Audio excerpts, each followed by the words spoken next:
Kabilang po si Pangulong Marcos sa mga naghatid ng tulong sa Kabikulan na labis na sinalanta ng bagyo.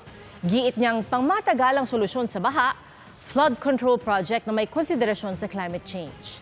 At yan ang tinutukan live ni Ian Cruz. Ian? Yes, Pia, si Pangulong Bongbong Marcos na ang nagsabi na pangmatagalang flood control project na may konsiderasyon nga sa climate change ang nakikita niyang solusyon kontra sa malaking pagbabaha dito sa Bicol Region.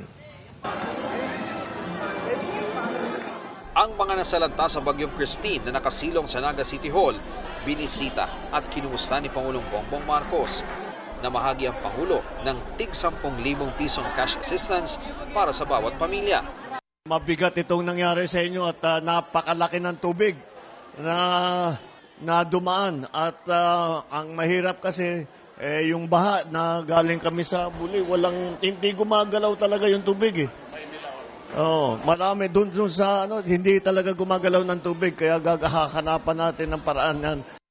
Sa situation briefing ng Naga City at Albay LGU, nag-ulat sila sa Pangulo ukol sa epekto ng Bagyong Christine.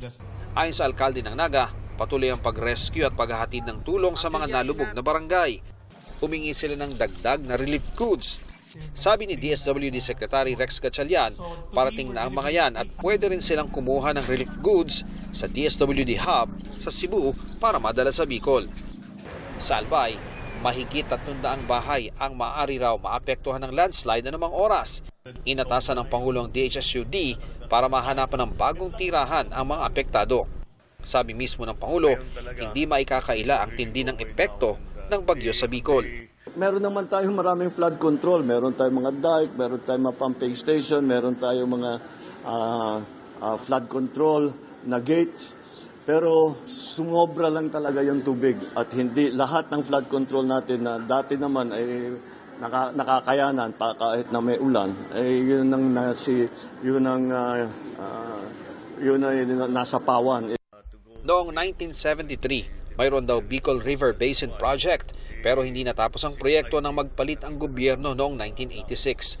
Sa tulong ng South Korea, muling pag-aaralan ng proyekto. Kasama ang nagbabagong panahon sa ikokonsidera sa disenyo ng programa. Hindi na yung community development muna. We will focus on the flood control talaga. Nagbigay rin ang Pangulo ng chequeng 30 million pesos para sa Naga at 50 million pesos para sa Albay. Ang Department of National Defense magbibigay raw ng fuel assistance sa pangailangan ng Camarines Sur at Naga na paubos na ang supply ng langis. Bago sa Naga, nagtungo ang Pangulo sa bayan ng Bula at kinausap ang mga nabahang residente. Nagkaroon din ng briefing kasama ang Camsor LGU at sinaksihan ng Pangulo ang paglulunsad ng mga bangkang maghahatid ng relief goods sa mga komunidad na baha pa rin. Pia, dito sa Naga ay nakikita natin kabilang itong area na to sa 7 barangay pa na lubog sa baha at sa dami nga ng patuloy na naglulusong sa baha ay pinamamadali rin ni Pangulong Bongbong Marcos ang pagpapadala ng gamot na prophylaxis kontra yan sa leptospirosis pati na ng iba pang mga gamot na kinakailangan sa mga ospital, sa mga health center, gayon din sa mga evacuation center. Yan ang latest mula rito sa Naga. Balik sa iyo, Pia. Maraming salamat, Ian Cruz.